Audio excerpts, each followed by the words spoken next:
Sa larangan ng mga dilatang pagkain na naging bahagi ng pang-araw-araw na hapag ng maraming Pilipino. Isa sa mga produktong matagal nang kinikilala ay ang Hunt's Pork and Beans. Ito ay karaniwang makikita sa mga tindahan, supermarket at maging sa maliit na sari-sari store. Madalas itong iniuugnay sa mabilisang paghanda ng pagkain, abot kayang presyo at lasa sa madaling tangkilikin.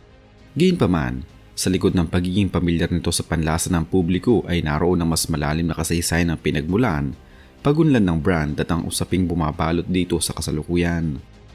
Ang Hunt's ay isang hindi orihinal na tatak Pilipino.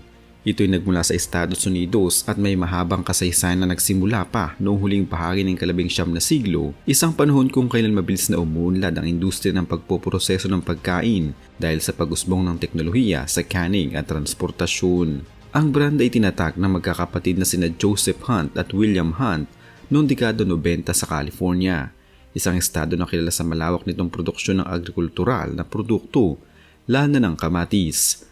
Ang lokasyong ito ay hindi lamang nagkataon sapagkat ang California noon ay isa ng sentro ng agrikultura sa Estados Unidos na may sapat na supply ng sariwang ani na maaaring iproseso at gawing dilatang pagkain. Sa simula, ang kanilang negosyo ay nakatuon sa pagpoproseso at pagbebenta ng dilatang prutas at gulay, partikular na mga kamatis. Ang pagpili sa kamatis bilang pangunahing produkto ay isang estratehikong hakbang dahil ito ay may mataas na demand at maaaring gawing iba't ibang uri ng pagkain tulad ng sauces at pastes. Sa panahong iyon, ang teknolohiya ng canning ay isa pa ring bagong industriya at ang mga kumpanyang nakapagtatag ng kalidad at kaligtasan ng kanilang produkto ay mabilis na nakakuha ng tiwala ng publiko. Dito nagsimula ang reputasyon ng Hunt's bilang isang maasahang brand sa larangan ng food canning.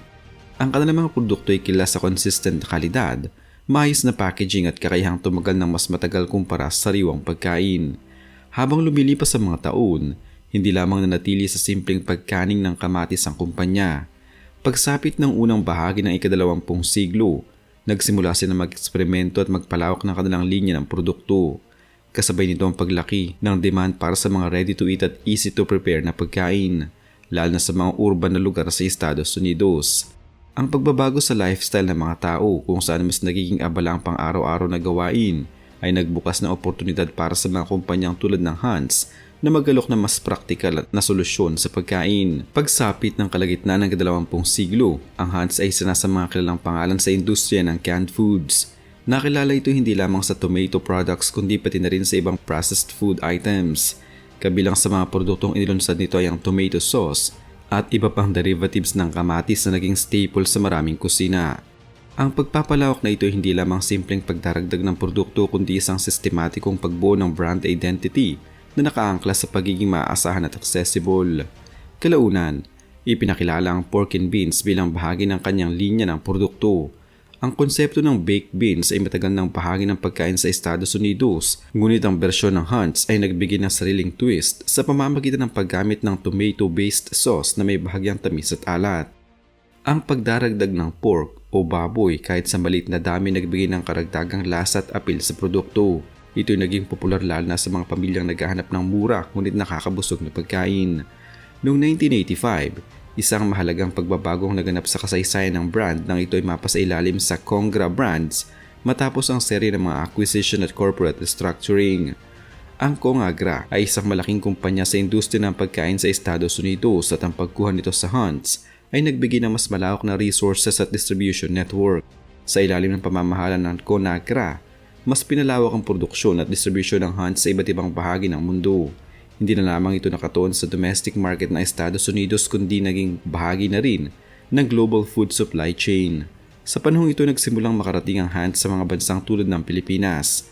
Ang pagpasok nito sa lokal na merkado ay bahagi ng mas malawak na trend ng globalisasyon ng pagkain, kung saan ang mga produktong dati eksklusibo lamang sa isang bansa ay nagiging available na rin sa iba't ibang bahagi ng mundo. Ang Hunt's Pork and Beans ay isa sa mga produktong ito na unti-unting nakilala ng mga Pilipino. Ang Hunt's Pork and Beans ay isang produkto na binubuo ng baked beans sa tomato-based sauce na may halong maliit na piraso ng baboy. Sa Estados Unidos, ito ay matagal ng bahagi ng tradisyonal na pagkain, partikular sa mga barbecue at casual meals. Karaniwan itong inihahain bilang side dish, ngunit maaaring maging pangunahing pagkain depende sa sitwasyon. Ang simplicity nito ang isa sa mga dahilan kung bakit ito tumagal sa merkado. Gayunpaman, nang ito'y dalhin sa Pilipinas, nagkaroon ito ng sariling identidad sa lokal na merkado. Ang panlasa ng Pilipino ay mahihilig sa bahagyang matamis na pagkain, kaya't ang flavor profile ng Hans Pork and Beans ay madaling tinangkilik. Bukod dito, ang convenience na dulot ng dilatang pagkain ay akma sa lifestyle ng lugar kung saan mahalaga ang mabilisang paghanda ng pagkain.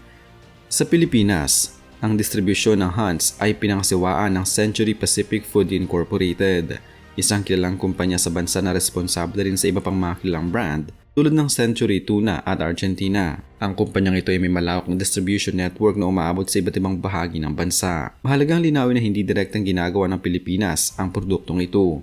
Sa halip, ito'y naangkat mula sa ibang bansa at ipinapamahagi ng local distributors. Ibig sabihin, ang Hans Pork and Beans ay nananatiling isang imported na produkto kahit na ito'y matagal ng bahagi ng lokal na merkado. Ang ganitong setup ay karaniwan sa industriya ng pagkain lalo na para sa mga international brands na nais mapanatili ang consistency ng kanilang produkto. Sa kabila nito, nagkaroon pa rin ng lokal na adaptasyon sa paraan ng pag-market at pagbebenta ng produkto. Ang packaging, promosyon at positioning nito sa merkado ay iniayon sa panlasa at pangailangan ng mga Pilipino. Bukod sa pork and beans, ang Hans ay may ibang produkto na ibinebenta sa pandaigdigang merkado. Kabilang na dito ang tomato ketchup, tomato paste, spaghetti sauce at diced tomatoes. Sa Pilipinas, mas kilalang brand sa pork and beans ngunit may limitadong presensya rin ang ibang produkto nito sa ibang supermarket. Ang kasikatan ng Hans Pork and Beans sa Pilipinas ay maaaring iugnay sa ilang salik. Ang lasa nito ay naaayon sa panlasa ng maraming Pilipino. Matamis-tamis na tomato sauce na may kaunting alat at umami. Ito ay madaling ihanda, maaari itong kainin direkta mula sa lata o initin lamang. At ang presyo nito ay kadalasang nasa abot kaya ang antas kumpara sa ibang mga imported na produkto. Ang malawak din na distribution nito ay nagbibigay daan upang maging accessible ito kahit sa malalayong lugar. Ayon sa impormasyon mula sa official na website ng Conagra Brands at sa corporate disclosures ng Century Pacific Incorporated, ang Hans ay isa sa mga strategic imported brands na kanilang pinapalaganap sa Southeast Asia. Dagdag pa rito, ang mga ulat sa retail industry sa Pilipinas ay nagpapakita na ang canned good categories ay patuloy na lumalago at kabilang Hans sa mga produktong may matatag na demand. Hindi na nakaligtas ang Hans Pork and Beans sa mga kritisismo. Isa sa pinakakaraniwang reklamo ng mga mamimili ay ang kakulangan ng aktual na laman ng baboy sa loob ng lata. Maraming netizens at consumers ang nagbahagi ng kanilang karanasan sa social media kung saan napapansin nila na mas nangingibabaw ang beans at sarsa kaysa sa karne. Ang isyong ito ay hindi lamang limitado sa Pilipinas kundi maging sa ibang bansa kung saan ibinebenta ang produkto. Ang ganitong obserbasyon ay may paliwanag sa aspeto ng food formulation ayon sa mga General Food Labeling Standards sa Estados Unidos na pinangangasiwaan ng US Food and Drug Administration. Ang produkto ay maaaring tawaging pork and beans kahit na maliit lamang ang porsyento ng karne. Basta ito ay bahagi ng formulation at malinaw na nakasad sa label. Sa madaling salita, ang pangalan ng produkto ay hindi nangangahulugang dominado ito ng karne. Isa pang reklamo ay ang perceived na sobrang tamis ng sarsa na hindi naaayon sa panlasa ng mga Pilipino na mas gusto ang mas savory at maalat-alat na profile. Gayunpaman, para sa iba, ito rin ang dahilan kung bakit ito naging patok lalo na sa mga bata at sa mga naghahanap ng comfort food. Ang mga usapin tungkol sa nutritional content, sodium levels at processed food consumption ay patuloy na bahagi ng diskurso sa kalusugan. Ang mga eksperto sa nutrisyon ay nagbabala laban sa labis na pagkain ng processed canned goods dahil sa mataas na sodium at preservatives.